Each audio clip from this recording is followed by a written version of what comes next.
السلام علیکم معزز خواتین و حضرات، پروگرام رائٹ اینگل اور میں ہوں علی ممتاز۔ ناظرین، عید کی چھٹیوں کے بعد یہ پہلا پروگرام ہے جو ہم آپ کی خدمت میں پیش کر رہے ہیں۔ امید کرتے ہیں کہ آپ کی عید اچھی گزری، ہنستے مسکراتے ہوئے گزری، اور ان لوگوں کو بھی آپ نے اپنے ساتھ عید میں شامل کیا جن کے پاس وہ وسائل نہیں ہیں، جو عید اس طرح سے نہیں منا سکتے کہ جس طریقے سے آپ کے پاس وہ وسائل ہیں اور آپ ماشاءاللہ سے صاحب حیثیت ہیں۔ آج کے پروگرام میں جب دوبارہ لوٹے ہیں تو ایک دفعہ پھر سیاسی منظرنامہ کیا ہے، سیاسی ہلچل کیا ہونے جا رہی ہے، کیونکہ عید سے پہلے یہ کہا جا رہا تھا کہ اپوزیشن پارٹیز عید کے بعد اکٹھی ہوں گی، اے پی سی بلائی جائے گی اور حکومت کے خلاف احتجاجی تحریک بھی ممکنہ طور پر شروع کی جا سکتی ہے۔ تو اسی تناظر میں آج کے پروگرام میں ہم گفتگو کریں گے، کرونا کی بھی بات ہوگی، کشمیر کی بات ہوگی، اور ملک کو ہم صحیح سمت میں جو لے جانے کی کوشش کر رہے ہیں، اس میں ہمیں مزید اور کیا کوششیں کرنی ہوں گی، کیونکہ کرونا کی وجہ سے جو کوششیں کی گئی تھیں اس میں ہم کئی قدم پیچھے چلے گئے، اور یہ ہمارے لیے ایک انفارچونیٹ معاملہ تھا، لیکن اس میں سے ہم گزرے۔ تو آج کے پروگرام کے لیے ہمارے ساتھ جو ہماری مہمان شخصیت ہیں، کسی تعارف کے محتاج نہیں ہیں، جتنے اچھے سیاستدان ہیں، جتنے منجے ہوئے سیاستدان ہیں، اتنے ہی اچھے انسان بھی ہیں۔ جی ہاں، گورنر پنجاب چودھری محمد سرور صاحب۔ چودھری صاحب، آپ کا بہت بہت شکریہ کہ آپ نے وقت دیا، اور یہ جو بات میں نے آپ کے حوالے سے کہی کہ جتنے اچھے سیاستدان ہیں اتنے ہی اچھے انسان بھی ہیں، یہ ان تمام تر آپ کے حوالے سے تفصیلات کے تناظر میں ہے کہ جہاں پر آپ نے انٹرنیشنلی بھی سیاست کی، اپنا لوہا منوایا، وہاں پر بھی آج بھی آپ کی اتنی ہی اہمیت ہے، اتنی ہی قدر ہے کہ جتنی کہ پہلے تھی۔ پاکستان میں آئے تو پاکستان میں بھی سب نے آپ کو ایک ایسے سیاستدان کے طور پہ دیکھا کہ جو لڑائی جھگڑے کم اور سب کو ساتھ لے کر چلنا جو ہے وہ جانتا ہے، اور پھر آپ کے فلاحی کام کے جس میں آپ کی این جی او بھی ہے اور آپ اس کے ذریعے اپنی فاؤنڈیشن کے ذریعے آپ لوگوں کی بھی مدد کرتے ہیں۔ تو مشکل کام ہے یہ دونوں چیزوں کو سائیڈ بائی سائیڈ لے کر چلنا، اور بطور گورنر آپ نے جب پہلے پی ایم ایل این کے دور میں گورنر تھے تو آپ نے جب ڈاکٹر طاہر القادری صاحب آئے تو وہ بھی واپس باہر نہیں آنے کو تیار تھے، وہ آپ کی بدولت آئے، اور پھر اس دور میں بھی یہ ہے کہ آپ نے بہت سے شاید ایسے ممکنہ طور پہ آپ کی پارٹی کے دھڑے ہیں جو پنجاب میں ہیں، لیکن آپ ایک ایسی بائنڈنگ فورس ہیں کہ جس کی وجہ سے سب اکٹھا چل رہا ہے۔ تو مشکل ہے، کیسے مینیج کر رہے ہیں؟ بسم اللہ الرحمن الرحیم۔ Thank you for the very kind introduction. اصل میں اس بات پہ بلیو کرتا ہوں کہ اللہ تعالیٰ نے انسان کو بڑی مختصر زندگی دی ہے، اور اس زندگی میں آپ اپنی کامیابی کے لیے، بچوں کے لیے، اپنی فیملی کے لیے، اپنے خاندان کے لیے تو ہر کوئی کرتا ہے کہ ہم نے ان کو آگے لے کے جانا ہے، ان کا مستقبل بہتر بنانا ہے۔ تو میں یہ سمجھتا ہوں کہ اگر اللہ تعالیٰ نے آپ کو وسائل دے دیے ہیں، اللہ تعالیٰ نے آپ کو دولت دے دی ہے، اللہ تعالیٰ نے آپ کو عزت دے دی ہے، اللہ نے آپ کو طاقت دے دی ہے، اللہ نے آپ کو بڑا عہدہ دیا ہے، اور پھر اس عہدے سے، اس طاقت سے، اس دولت سے اگر آپ انسانیت کی خدمت نہیں کر سکتے، لوگوں کے کام نہیں آ سکتے، لوگوں کے چہروں پہ مسکراہٹ نہیں آ سکتے، تو یہ ساری چیزیں بے معنی ہیں۔ بے شک۔ اس لیے کہ انسان کی جو کامیابی ہے اس کا معیار قطعاً یہ نہیں ہے کہ آپ کتنے بڑے عہدے پہ ہیں۔ انسان کی کامیابی جو ہے اس کا معیار یہ ہے کہ what you deliver for the people.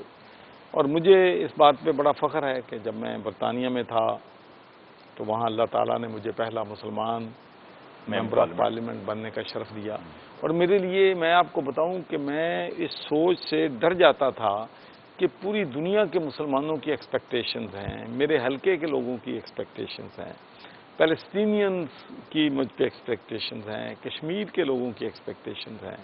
پھر میں نے چارٹی کا بھی پاکستان میں 2000 میں سرور فاؤنڈیشن کی بھی بنیاد رکھ دی، ہسپتال بھی بنانے ہیں، سکول بھی بنانے ہیں، تو میں ان سارے کاموں سے کیسے جسٹیفائی کر سکوں؟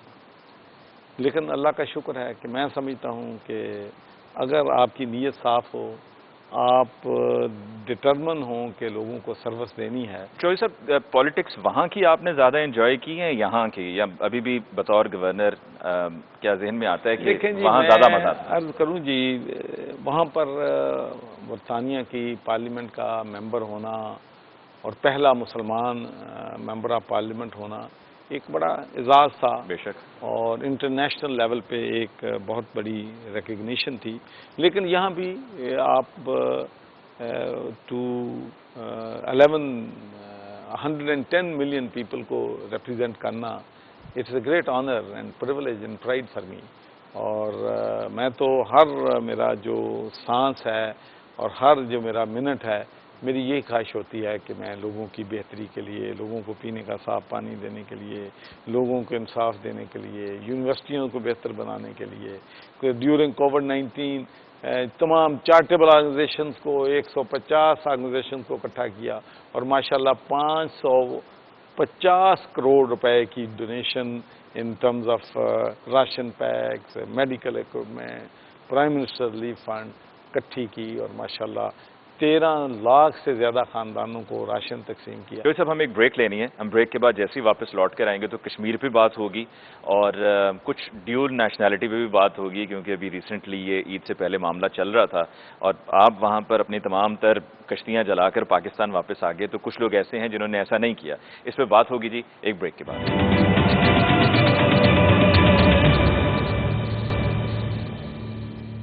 ناظرین، بریک کے بعد ایک دفعہ پھر آپ کو کہتے ہیں خوش آمدید. آج کے پروگرام میں ہمارے ساتھ خصوصی طور پہ موجود ہیں گورنر پنجاب چودھری محمد سرور صاحب.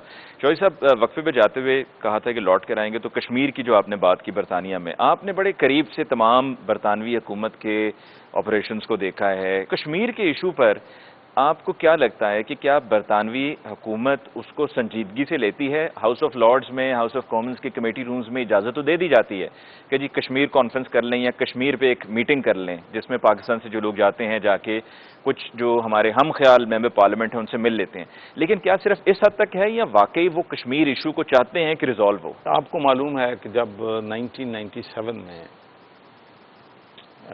لیبر پارٹی برسر اقتدار آئی تھی، جس وقت میں نے ممبر آف پارلیمنٹ کا الیکشن لڑا تھا، تو اس سے پہلے 1995 لیبر پارٹی کی اینول کانفرنس تھی اور ہماری کوشش یہ تھی کہ چونکہ اب لیبر پارٹی اقتدار میں آ رہی ہے تو ہم چاہتے تھے کہ کشمیر کا ایشو جو ہے اب لیبر پارٹی کے ایجنڈے پہ لے کے آ جائے.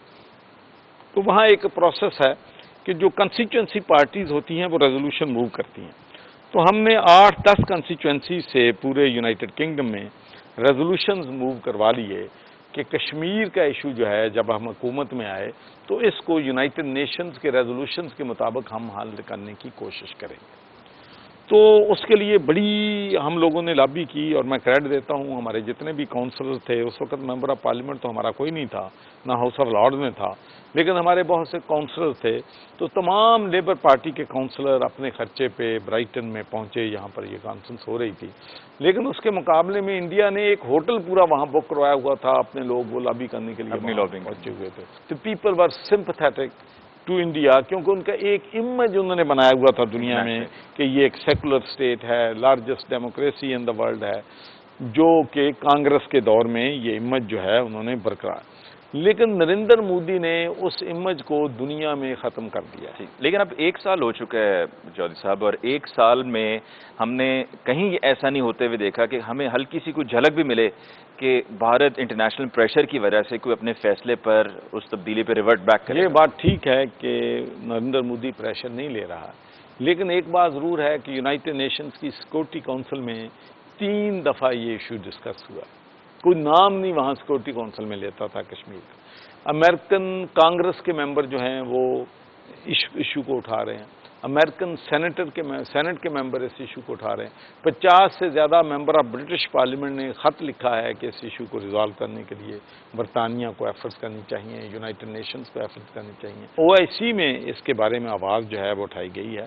تو میں سمجھتا ہوں کہ کشمیر پہ کافی حد تک اب ہماری حکومت جو ہے، ہمارا فارن آفس ہے، ہمارے پرائم منسٹر ہیں، لیکن اس پہ اور کام کی. اس وقت کہتے ہیں نا یہ hit when the iron is hot. تو اس وقت لوگوں میں انڈیا کی پرسیپشن نریندر مودی کی وجہ سے، مائنارٹیز کی وجہ سے، کشمیر میں ہونے والے ظلم کی وجہ سے ان کی ریپوٹیشن تارنش ہوئی ہے. یہ ہمارے لیے موقع ہے کہ اب ہم اپنے اوورسیز پاکستانیوں کو بھی موٹیویٹ کریں. جیسا کہ آپ نے دیکھا کہ 5 اگست سے پہلے انہوں نے پورے یورپ میں جو ہیں پروٹیسٹ کیے ہیں، جلوس نکالے ہیں، یادداشتیں جو ہیں ممبر آف یورپین پارلیمنٹ کو اور حکومتوں کو وہاں کی پیش کی ہیں. تو پوری دنیا میں 5 اگست کو آپ نے دیکھا کہ پوری دنیا میں پاکستانی جو ہیں اور کشمیری صورتحال مختلف ہے. لیکن چوہدری صاحب، یہ جو 5 اگست سے پہلے حکومت پاکستان کا فیصلہ مقبوضہ کشمیر کو پاکستان کے نقشے میں شامل کر دیا گیا، اس پر تنقید یہ ہو رہی ہے کہ اگر اسی طرح سے کشمیر کو اپنا حصہ بنانا تھا تو وہ پہلے بھی ہو سکتا تھا. ہم صرف کیا اب نقشوں کی حد تک ہی یہ کر پائیں گے اور یہیں پر ہی جا کر بات اور معاملہ ختم ہو جاتا ہے اور اسی پر ہم تسلی کر لیں، اطمینان کر لیں کہ جی نقشے میں پاکستان کا حصہ ہے مقبوضہ کشمیر؟ ہاں جی، میں نے دیکھا ہے سوشل میڈیا میں کرٹیسزم ہے، کچھ نے تو کہا کہ جی بنگلہ دیش کو بھی اپنا حصہ بنا لو. دیکھیں بات یہ ہے کہ یہ ایک انٹرنیشنل پولیٹکس ہے، اور چونکہ انڈیا نے یہ جانتے ہوئے کہ یہ ڈسپیوٹڈ ٹیریٹری ہے، انہوں نے اس کو ابالش کر دیا 370 کو 35A کو، اور اس کو کہا کہ یہ اب ڈسپیوٹڈ ایریا جو ہے وہ نہیں ہے، it is now under fully in control of India. تو یہ ٹٹ فار ٹیٹ والی بات ہے. لیکن اصل بات تو یہی ہے کہ جب کشمیر آزاد تو اس وقت ہوگا جب وہ آزادی کا سانس لیں گے، جب ان کو سیلف آف ڈٹرمنیشن ملے گی. تو یہ بات آپ کی جو ہے وہ میں ایگری کرتا ہوں کہ ہمیں نقشوں سے بڑھ کے اب آگے جانا ہے، اور کشمیر کا جو ایشو ہے بین الاقوامی فورم پر اس انداز سے پیش کرنا ہے کہ انٹرنیشنل کمیونٹی جو ہے وہ انڈیا کے خلاف سخت اقدامات کرنے پہ غور کرے. بالکل صحیح. دوسری طرف اب ڈیور نیشنلٹی کی طرف آتے ہیں. آپ پاکستان آئے، سب چھوڑ چھاڑ کے پاکستان آئے، لیکن ہماری وفاقی کابینہ کا حصہ تو نہیں، لیکن اسپیشل ایڈوائزرز ہیں پرائم منسٹر صاحب کے، ان کی ڈیول نیشنلٹی سامنے آئی ہیں. کچھ نے 2 کے تو استعفے بھی سامنے آئے، اور وہ پھر اس پہ بھی بات ہو رہی تھی کہ استعفیٰ لیا گیا ہے، استعفیٰ خود سے دیا نہیں ہے. تو کتنا ضروری ہے کہ اگر آپ پاکستان میں ہیں، آپ کو ایک عہدہ دیا گیا ہے جس پر کوئی ایسا پابندی نہیں ہے کانسٹیٹیوشنلی کہ اس عہدے کے لیے آپ کا پاکستانی ہی صرف ہونا ضروری ہے، لیکن پھر بھی آپ اہم جگہ پہ کیبنٹ کی میٹنگز میں حصہ لیتے ہیں، ایک اہم عہدے پر فائز ہیں، تو آپ چاہ رہے ہیں کہ وہاں ایک ہی ٹکٹ میں 2 مزے مل جائیں، وہاں بھی فائدہ اٹھا لیں، ادھر بھی اٹھا لیں، تو کیا یہ چل سکتا ہے ساتھ ساتھ؟ دیکھیں پہلی بات تو یہ ہے کہ جو ان 2 ریزگنیشن کی بات کی ہے، اگر وہ ڈیول نیشنلٹی پہ لیے ہوتے فیصلے، مجھے نہیں ان کی تفصیل کا علم کہ کیا ہوا ہے، انہوں نے خود ریزائن کیا ہے یا ان سے ریزائن لیا گیا ہے، تو بہرحال they have left the government, that's the bottom line and we should thank them for their services to our country. تو ایک تو یہ بات ہے، کیونکہ اگر اس ایشو پہ لیے ہوتے تو پھر باقی لوگ بھی اپنے جو ہیں ان سے بھی ریزگنیشن یا استعفے ریسیو کیے ہوتے. میری اس بارے میں چونکہ میں سمجھتا ہوں کہ اصل بات یہ ہے کہ ملک کا جو کنسٹیٹیوشن ہے، ملک کا جو آئین ہے، سب سے وہ بالا تر، بے شک، اور ہم سب اس آئین اور قانون کے تابع ہیں. وہ آئین اور قانون جو ہے وہ special assistant to prime minister اجازت دیتا ہے کہ ان کو آپ نیشنلٹی چھوڑے بغیر آپ ان کو جو ہے اپنا اسسٹنٹ لگا سکتے ہیں. اگر اپوزیشن یا کوئی سمجھتا ہے کہ بھائی یہ نہیں ہونا چاہیے، یہ ڈیموکریٹک نامز کے یا مورل نام پہ درست نہیں ہے، تو میں سمجھتا ہوں کہ پارلیمنٹ از دی رائٹ فورم کہ وہاں پر جو یہ سمجھتا ہے وہاں پر آواز اٹھائے، پارلیمنٹ میں بل لائے، اور پھر جو پارلیمنٹ کا جب تک قانون ملک کا یہ ہے وہ بن سکتے ہیں، تو میں سمجھتا ہوں کہ پھر ان پہ کرٹیسائز کرنا جو ہے. لیکن آپ کی ذاتی رائے میں مورل گراؤنڈز پہ کیا یہ درست ہے کہ آپ ایک عہدہ لے کر بیٹھیں؟ میں تو آپ کو صرف ایک ہی بات کہنا چاہتا ہوں سچ میں، کہ میں نے برطانیہ میں پارلیمنٹ کا الیکشن لڑا، پہلے کاؤنسلر رہا. مجھے تو انہوں نے نہیں کہا کہ آپ چونکہ پاکستانی نیشنلٹی بھی آپ ہے اس لیے آپ اتنے پیٹریاٹک نہیں رہے ہیں جتنے جو ہیں برٹشرز ہیں جن کے پاس دوسری نیشنلٹی ہے. تو مجھ سے تو انہوں نے سوال نہیں پوچھا. تو میں تو صرف یہ کہتا ہوں کہ اس میں ہم اس طرف نہ جائیں، ہم یہ دیکھیں کہ ملک کا قانون کیا ہے اور اس قانون کے ہم سب تابع ہیں. اگر کوئی سمجھتا ہے کہ ایسا نہیں ہونا چاہیے تو پارلیمنٹ میں تو پھر یعنی کہ آپ یہ سمجھتے ہیں کہ یہ جو قانون ہے کہ آپ ممبر قومی اسمبلی، پروونشل اسمبلی نہیں بن سکتے ہیں اگر آپ ڈیول نیشنل ہیں، تو اس کو ختم کیا جانا چاہیے اور اجازت دینی چاہیے کہ اگر کوئی ڈیول نیشنل بھی ہے اور وہ یہاں پہ کنٹریبیوٹ کرنا چاہتا ہے تو کرے؟ دیکھیں مجھے یہ بتائیں کہ کبھی جب کوئی چیز بن جاتی ہے تو پھر اس کو پیچھے لانا جو ہے نا مشکل ہو جاتا ہے. So this can be a wishful thinking, لیکن میں نہیں سمجھتا کہ بٹ یو بلیو کہ اس طرح اجازت ہونی چاہیے. نہیں، میرے بلیو نہ بلیو کا تو اس میں کوئی فرق نہیں ہے. میں تو اپنی بات یہ کہتا ہوں کہ میں نے گورنر بنا، میں نے نیشنلٹی جو ہے چھوڑی، اور یہ نہیں کیا کہ اپلائی کیا اور یا کہ حلف لا لیا. نہیں، جب تک میرے ہاتھ میں لیٹر نہیں آ گیا کہ آپ کی نیشنلٹی سرنڈر ہو گئی ہے، اس کے بعد میں آ کے اپنا حلف لیا، کیونکہ ملک کا قانون یہ کہتا ہے اور اس کو قانون پہ جو عمل کرنا ہے وہ میری ذمہ داری ہے اور ہونی بھی چاہیے۔ اگر دل کی بات کریں تو کیا کہیں گے؟ دل کیا کہتا ہے دونوں؟ نہیں، میں دیکھیں ایک ایسی ایشوز پہ بہت سے ایشوز ہیں جن میں دل تو بہت کچھ کہتا ہے، لیکن میں سمجھتا ہوں کہ اب یہ جو ہے نا اس کو ریورس کرنا جو ہے اٹ از ڈیفیکلٹ۔ کیا یہ بھی چلیں دل کی بات ہو رہی ہے تو کیا پاکستانی سیاست میں کامیاب سیاستدان ہونے کے لیے دل کی سننی ہوتی ہے یا دل کو ایک طرف رکھ دینا ہوتا ہے؟ سیاست تو پوری دنیا جو ہے اس میں کوئی بہت زیادہ فرق نہیں ہے۔ جو سیاستدانوں کو ڈیفیکلٹیز برطانیہ میں ہیں، جو چیلنجز ہیں وہی یہاں بھی ہیں۔ اور میں آپ کو بتاؤں کہ یہ جو سیاستدانوں کے چیلنجز، ڈیفیکلٹیز اور چیزیں بڑی ہیں، یہ جب آج سے 10 سال پہلے، 15 سال پہلے ہم بی بی سی پہ زیادہ خبریں دیکھتے تھے یا وہ بی بی سی ریڈیو ہوتا تھا جس میں اردو نشریات ہوتی تھی، تو خبر جو ہے رات کو 6 بجے ہوتی تھی یا 9 بجے ہوتی تھی یا 10 بجے ہوتی تھی۔ تو اس وقت سروائیول بڑی پولیٹیشنز کی آسان تھی، پریشر نہیں تھے، سوشل میڈیا تو تھا ہی نہیں۔ اب تو کسی سیاستدان کے لیے جس کا جی چاہتا ہے جا کے اینکر بیٹھے ہیں، بادشاہ لوگ ہیں، جس کو مرضی جو مرضی کہہ دیں، میرے بارے میں جو مرضی، کون ان کو روک سکتا ہے؟ اس ملک میں کوئی ہے تو نہیں ہے کہ وہاں تو بڑے اسٹرکٹ لاز ہیں کہ اگر آپ کسی کے بارے میں ایلیگیشن لگائیں گے تو وہ کورٹ میں جائے گا تو اس کو ہیوی، وہاں تو آف کام بھی ہے اور دیگر اور بھی ادارے ہیں، لیکن یہ کہ ہمارے ملک میں اینکرز کو تو روکا جا سکتا ہے، سوشل میڈیا ابھی تک بے لگام، کسی کو نہیں روکا جا سکتا یہاں، یہ بھی ہمیں خام خیالی ہے، فری فار آل ہے یہاں، فری فار آل۔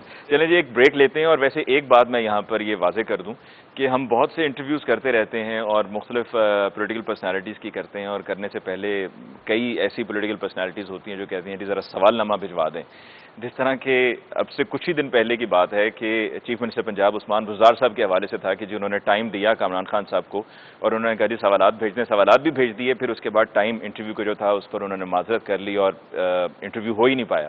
لیکن آج جب ہم گورنر صاحب کا انٹرویو کرنے کے لیے آئے ہیں تو ایک بھی لمحے کے لیے کسی طرف سے بھی کوئی آواز نہیں آئی کہ سوالات تو پہلے بتا دیں کہ پوچھنا کیا ہے۔ مزید بات ہوگی جی ایک بریک کے بعد۔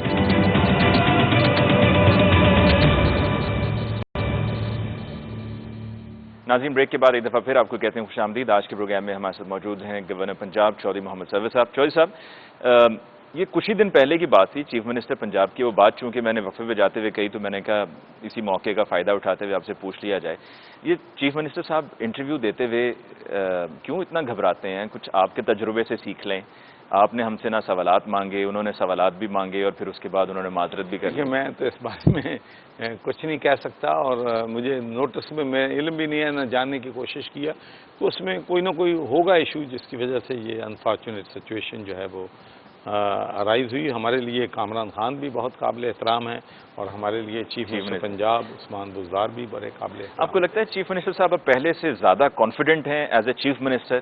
کیونکہ شروع میں obviously گورنمنٹ میں آنا پی ٹی آئی کا فرسٹ ٹائم، اور first time P T I کی گورنمنٹ کی اتنے بڑے صوبے کے چیف منسٹر بننا عثمان بزدار صاحب کے لیے اگینسٹ آل آڈز آل آپشنز، تو آپ کو لگتا ہے کہ now he is much more confident chief minister یا ابھی تک وہ لیول نہیں ہوا؟ میں عرض کروں جی، یہ ایک چیف منسٹر پنجاب ایک بہت بڑی ذمہ داری ہے، اور پھر پاکستان کا سب سے بڑا صوبہ ہے، بلکہ پورے جو صوبے ہیں باقی ان کے مقابلے میں پنجاب کی پاپولیشن جو ہے وہ زیادہ ہے، تو یہ ایک بہت بڑا چیلنج ہے۔ لیکن میں سمجھتا ہوں کہ اب میری چونکہ ملاقاتیں چیف منسٹر صاحب سے ہوتی رہتی ہیں، he is much more confident now about the issues and about the situation in Punjab۔ اور آپ کو لگتا ہے کہ بات یہ ہے بیوروکریسی بھی اب سنتی ہے، کوآپریٹ کرتی ہے، ساتھ چلتی ہے؟ کیونکہ شروع میں یہ بھی پرابلمز آ رہی تھیں کہ جس کی وجہ سے بہت شفلنگ بھی ہوئی۔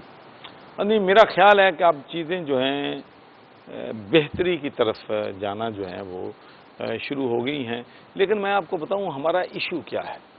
ایشو یہ ہے کہ لوگوں کو بڑی ایکسپیکٹیشنز ہوتی ہیں، جب نئی کوئی بھی حکومت آتی ہے تو ان کو بڑی ہائی ایکسپیکٹیشن ہوتی ہیں۔ پھر ہم نے وعدے بھی کیے تھے کہ ہم یہ کریں گے وہ کریں گے، بہت ہمیں نہیں پتا تھا کہ کتنی مشکل صورتحال ہے، قرضوں کی حد تک کس حد تک ہے، کیسے ان کی واپسی ہوگی۔ تو اگر آپ دیکھیں تو سب سے پہلا ہمارا چیلنج تھا کہ لوگ کہتے تھے کہ کنٹری ڈیفالٹ کر جائے گا، دیوالیہ ہو جائے گا، قرضے نہیں دے گا، قرضوں کی قسط ادا نہیں کر سکے گا، قرضوں کا سود نہیں دے سکے گا، تو ہم نے اس سچویشن کو کنٹرول کیا۔ پھر سب سے بڑا چیلنج تھا کہ کرنٹ اکاؤنٹ ڈیفیسٹ $20 بلین تھا.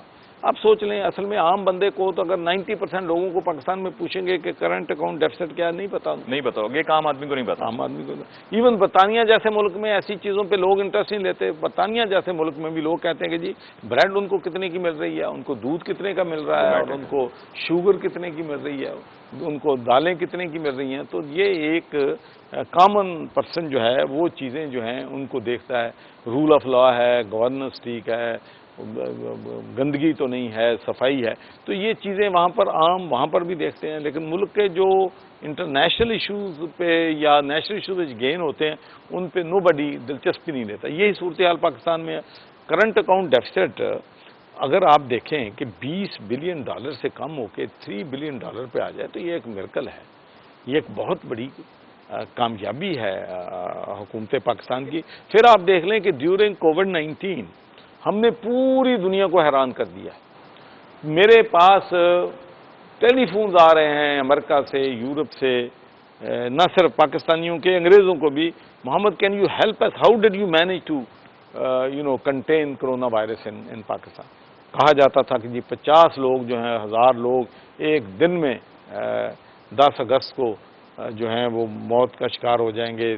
30 ملین لوگ جو ہیں ان کو کرونا ہو جائے گا، آؤٹ آف کنٹرول ہو جائے. لیکن اللہ کی مہربانی ہے، اس میں یقینی طور پر نمبر 1 تو میں یہی کہوں گا کہ اللہ تعالیٰ نے بہت بڑی ہمیں مہربانی فرمائی ہے کہ ہمیں اس امتحان جو کہ بہت بڑا امتحان تھا اس میں ہم نہیں گئے. لیکن اس کے ساتھ ساتھ ہی آخر کوئی نہ کوئی تو گورنمنٹ کی پالیسیز ہوں گی. جب کرونا آیا تو ایسے لگتا تھا لوگ جو آپ لوگ ایسے آوازیں اٹھا رہے تھے کہ شاید کرونا لے کے ہی عمران آیا ہے اور صرف پاکستان میں کرونا ہے، باہر دنیا میں کرونا ہے ہی نہیں. تو اب چلا گیا ہے تو بھائی کریڈٹ بھی دے دو اس کو. تو آپ کہتے ہیں کہ اب چلا گیا جو کم ہو گیا ہے، میں یہ کہتا چلا گیا ہے، لیکن اس کو ہم نے کنٹین کیا ہے. Number of cases are reducing. ہمارے پاس جو بیڈ کیپیسٹی تھی، اب ہمارے ہسپتالوں کے جو ایم ایس ہیں وہ ہمیں بتا رہے ہیں کہ 10%، 15% کیپیسٹی ہم یوز کر رہے ہیں بیڈز کی. تو سچویشن جو ہے امپروو. تو چوہے صاحب، یہ جو اناؤنس ہوا ہے کہ تمام cinemas, theatres, parks, gyms, restaurants, بازاروں میں جو پابندی تھی ٹائم کی وہ بھی ایک دن صرف بازار بند رہے گا، باقی تمام دن کھلے رہیں گے. سکولز پہ بھی ستمبر پہ جا رہے ہیں، میرج ہالز بھی، سب یعنی کہ تقریباً کھلنے جا رہا ہے. اور ایئر لائنس پہ بھی اسد عمر صاحب نے اناؤنس کیا ہے کہ جی ان پہ بھی جو ریسٹرکشنز تھیں وہ بھی فریلی آپریٹ کریں. تو کیا یہ فیصلہ صحیح وقت پر ہوا ہے، یا آپ سمجھتے ہیں کہ جہاں پر اتنا عرصہ ہم نے روکے رکھا وہاں پر 1 ہفتہ 2 ہفتہ مزید رک جاتے؟ دیکھیں جی، یہ تو وقت ہی بتاتا ہے کہ ہم بہت سے لوگ سمجھتے تھے جب پرائم منسٹر نے کمپلیٹ لاک ڈاؤن کی مخالفت کی تو لوگ کہتے تھے کہ جی اب تو یہ ہو جائے گا، کرونا بڑھ جائے گا. لیکن ثابت کر دیا وقت نے کہ سمارٹ لاک ڈاؤن کی پالیسی، سلیکٹڈ لاک ڈاؤن کی پالیسی اور ایس او پیز پہ امپلیمنٹیشن سختی سے کروانے کی پالیسی جو ہے وہ کامیاب رہی ہے. اب یہ ہے کہ بہت بڑا چیلنج ہے کہ لوگ بے روزگار ہو گئے ہیں. دیکھو سینما گھروں والے وہ بھی ہمارے بھائی ہیں، ان کے بھی بزنسز ہیں. جو شادی ہال ہیں وہ بھی ہمارے بھائی ہیں، ہماری کمیونٹی کے لوگ ہیں، ان کے بھی بزنس ہیں. جو ریسٹورنٹ اونرز ہیں ان کا بزنس بھی تباہ ہو گیا ہے گھر بیٹھے. سکول جو ہیں پرائیویٹ سکول وہ بیچارے اپنی بلڈنگ کا کرایہ نہیں کوئی دے سکتا. بچے جو ہیں وہ تعلیم سے محروم ہیں، ان کو فیسیں نہیں مل رہی ہیں. تو یہ سارے چیلنجز ہیں. تو اب ایک رسک تو اگر میں یہ کہوں کہ نہیں جی اس میں کوئی رسک انوالو نہیں ہے، جب بھی چیزوں کو آپ نے اوپن کرنا ہے رسک انوالو ہے. لیکن اور بہت سے ملکوں میں ایسے ہوا بھی ہے کہ جب انہوں نے اوپن کیا تو اس کے بعد بڑی شدت کے ساتھ جو ہے وہ اضافہ ہوا ہے.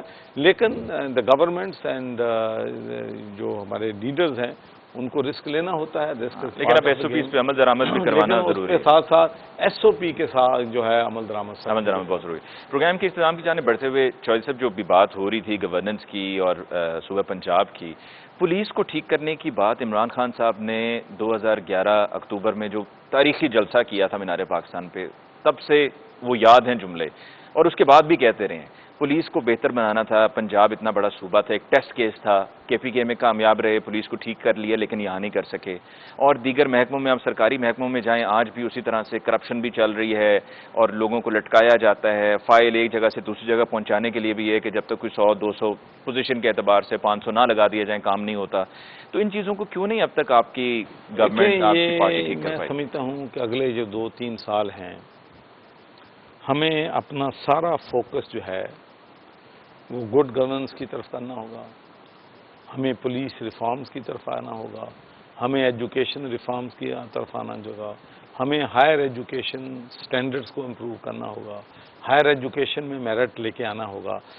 تو اس میں ماشاءاللہ آپ دیکھ لیں کہ یونیورسٹیز میں ہم نے وائس چانسلر میرٹ پہ لگائے ہیں اور یونیورسٹیز کی پوزیشن جو ہیں بہتر ہو رہی ہیں۔ یہ پہلا موقع ہے کہ آؤٹ آف 800 یونیورسٹیز 25 یونیورسٹی جو پاکستان کی ہیں وہ ٹاپ 500 اور ٹاپ 1000 میں اب آ رہی ہیں، تو بہتری ہو رہی ہے۔ پھر ان کے ایشو سے کہ ان کی فائلیں بہت دیر یہاں رک جاتی تھی، کنٹرولر ایگزامینیشن نہیں ہے تو یونیورسٹی ڈس فنکشن ہو جاتی ہے، اسٹیٹیوٹس نہیں ہیں تو فنکشن نہیں کر سکتی۔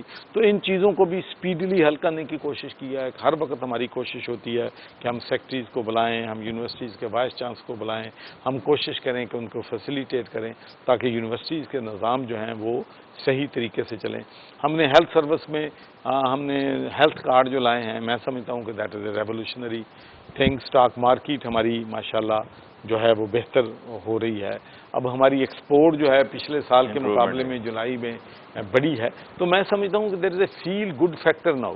اب عام کامن مین کے لیے وہ جو ہے کرنٹ اکاؤنٹ ڈیفیسٹ کو کم کرنا ملک کے لیے بیلنس آف پیمنٹ کے لیے تو بہت اچھا ہے، لیکن کامن مین کو اس کا فائدہ نہیں بلکہ نقصان ہوتا ہے، کیونکہ کچھ چیزیں باہر سے آتی ہیں، ان کو آگے بیچتے ہیں، لوگ پروفٹ کماتے ہیں، ان دکانوں میں لوگ کام کرتے ہیں، تو ایکٹیویٹی میں تو کمی آئے گی جب چیزیں باہر سے لگتا ہے کہ آج بھی لوگ پولیس سے اور یہ سرکاری محکموں میں جس طریقے سے آپریٹ کیا جاتا ہے، ایک عام آدمی کو روزمرہ کی روٹین میں ان لوگوں سے ڈیل کرنا پڑتا ہے، تو تنگ ہیں ان سے۔ مشکلات ہیں، اس میں کوئی شک نہیں ہے۔ نچلے لیول پہ، اوپر کے لیول پہ جو ہے میں سمجھتا ہوں کہ اب گورننس جو ہے، جو آفیسرز لگائے گئے ہیں، ان میں پوری کوشش چیف منسٹر صاحب نے اور چیف سیکرٹری صاحب نے، آئی جی پنجاب نے کی ہے کہ وہاں پر ڈسٹرکٹ میں اچھے ہارڈ ورکنگ جو ہیں آفیسر لگائے جائیں، لیکن نیچے بہت دیکھیں، ایک کام جو 73 سالوں میں ہم پٹواری کو ٹھیک نہیں کر سکے، 73 سالوں میں ہم قانونگو کو ٹھیک نہیں کر سکے، تحصیلدار کو ٹھیک نہیں کر سکے، اے ایس آئی کو ٹھیک نہیں کر سکے، ایس ایچ او کو ٹھیک نہیں کر رہے، تو یو ایکسپیکٹ میریکل فرام اس کہ کلرک بادشاہ کو ہم ٹھیک نہیں کر سکے۔ آج بھی پٹواری اے سی صاحب کے لیے کھانے لے کر جاتا ہے۔ تو یہ میں عرض کروں اس میں ٹائم لگے گا، لیکن پرائم منسٹر کی ویژن بڑی کلیئر ہے، ہماری ویژن بڑی کلیئر ہے کہ ہم نے پولیس ریفارم لے کے آنی ہے، ہم نے ڈی ایم جی میں ہم نے چیزوں کو بہتر کرنا ہے، ہم نے انسٹیٹیوشنز کو سیاست سے پاک کرنا ہے، ڈی پولیٹیسائز کرنا ہے، ٹرانسپیرنسی لانی ہے، اکاؤنٹیبلٹی لانی ہے، اور ان آفیسرز کو اکاؤنٹیبل کرنا ہے کہ یہ دیکھیں پوری دنیا میں ایک تاثر ہے کہ جو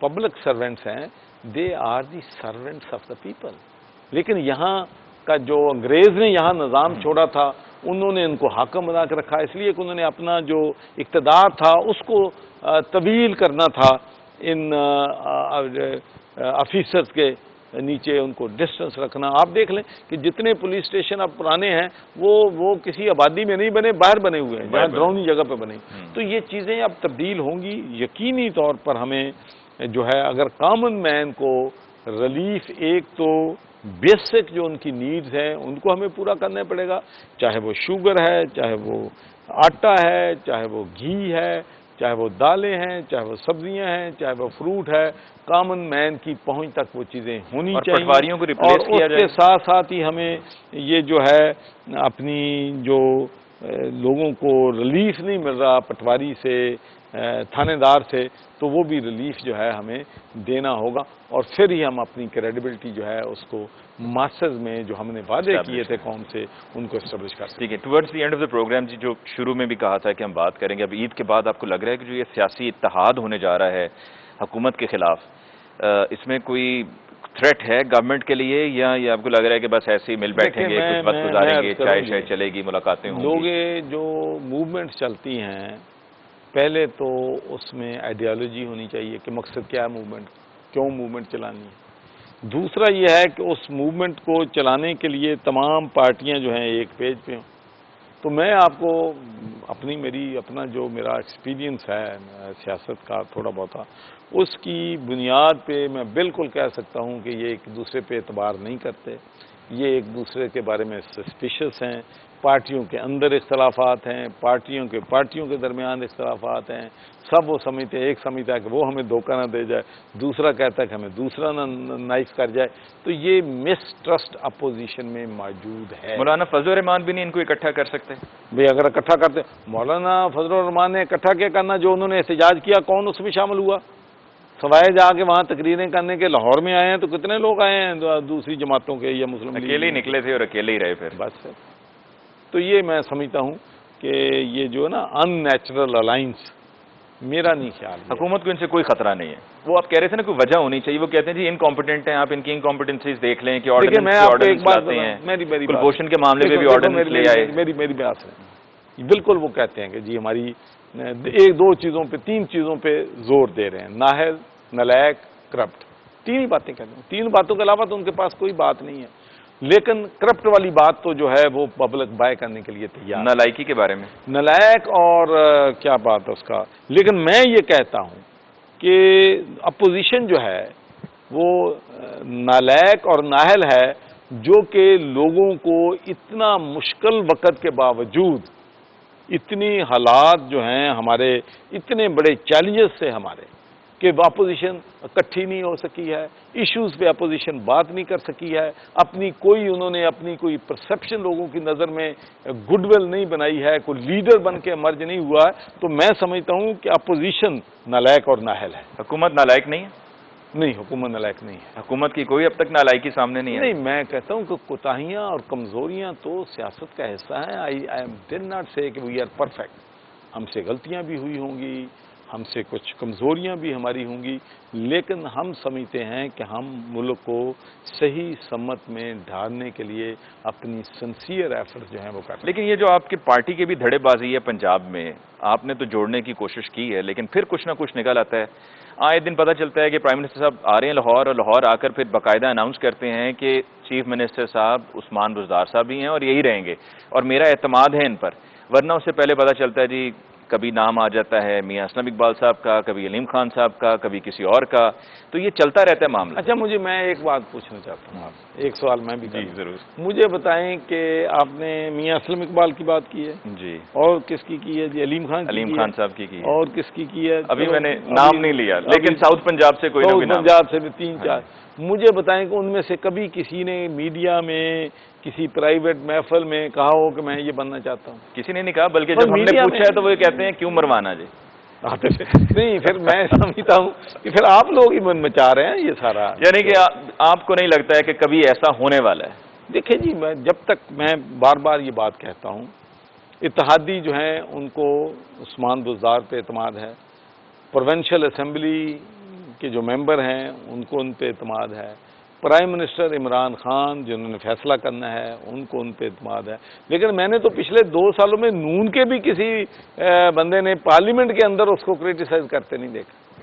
تو آپ کہتے ہیں کہ ہم نالائق ہیں؟ نہیں، وہ ٹی وی پہ کہتے رہتے ہیں نا وسیم اکرم پلس آ گئے۔ بات یہ ہے کہ جو فورم ہے چیف منسٹر کے بارے میں بات کرنے کا، پرائم منسٹر کے بارے میں بات کرنے کا، وہ ٹی وی چینل نہیں ہے۔ یہی ہماری سیاست کی بدقسمتی ہے، وہ باتیں فلور آف دا ہاؤس لوگ کہتے ہیں اور اس سے وہاں سے پھر میڈیا کو اٹھانی چاہیے۔ یعنی کہ ایسا کچھ نہیں ہونے والا، اور اگر کچھ بات اعتراض ہے تو جا کے فلور آف دا ہاؤس پہ کیا جائے، لیکن فلور آف دا ہاؤس پہ تو چیف منسٹر صاحب یا پرائم منسٹر صاحب دونوں ہی بہت کم جاتے ہیں، مطلب اسمبلی کے سیشن میں کہتا ہوں کہ اگر چیف منسٹر وہاں نہیں ہے تو کوئی کسی کو روکتا ہے کہ اس کے بارے میں کوئی بات نہیں کر سکتا، یا کوئی ہے قانون میں ایسی شک کہ پرائم منسٹر اگر وہاں موجود نہیں ہے تو پرائم منسٹر کو وہاں کرٹیسائز نہیں کیا جا سکتا؟